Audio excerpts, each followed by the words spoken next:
My name is Lauren and I'm the co-founder of cicolab. I'm going to share with you a sort of experiment template, the documentation of a cicolab project.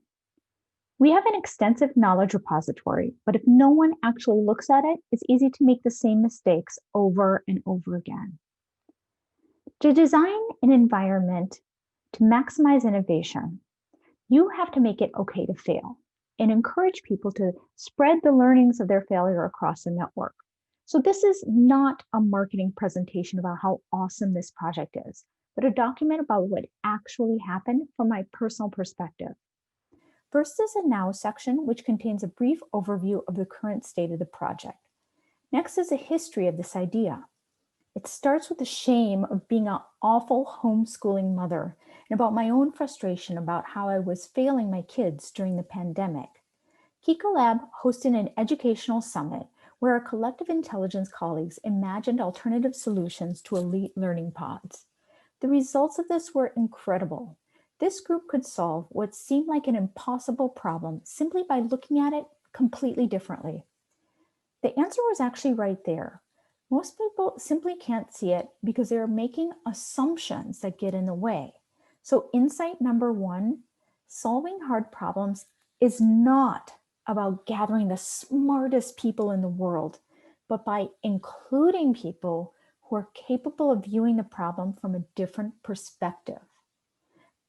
But we haven't saved the world quite yet, because the next deep insight was that just because you have a solution does not mean that the world cares.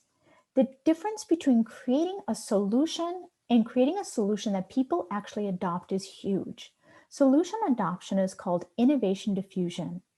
And the significance of this project is that it has made me realize how critical innovation diffusion really is.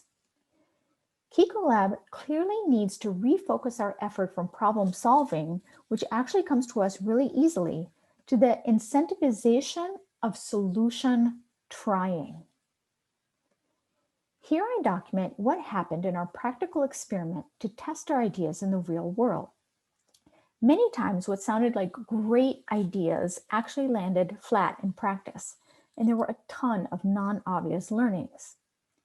Here I've documented how we continue to ideate around the LearninGarden and the process of storytelling around it. Making this document took a really long time. So why do I think it's worth it? Because this makes it way easier to use our learnings from this time to create a stronger project the next time. In the short term, it doesn't provide much improvement, but over the long term, you can start to create an exponential curve of intelligence when you don't have to reinvent the wheel every time because you have reusable design modules.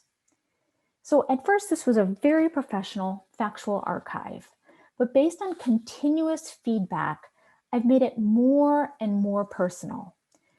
I've discovered through much trial and error that the best way to make a knowledge repository relevant is to create a way to explore the data within the context of a story. So the lessons that I have learned from doing the project are listed within. But there's another separate lesson that I've learned from documenting this project. A template is a guide which kind of bakes the culture of the organization inside it. Now, I have always yearned to be part of a community where I could show up as my full authentic self.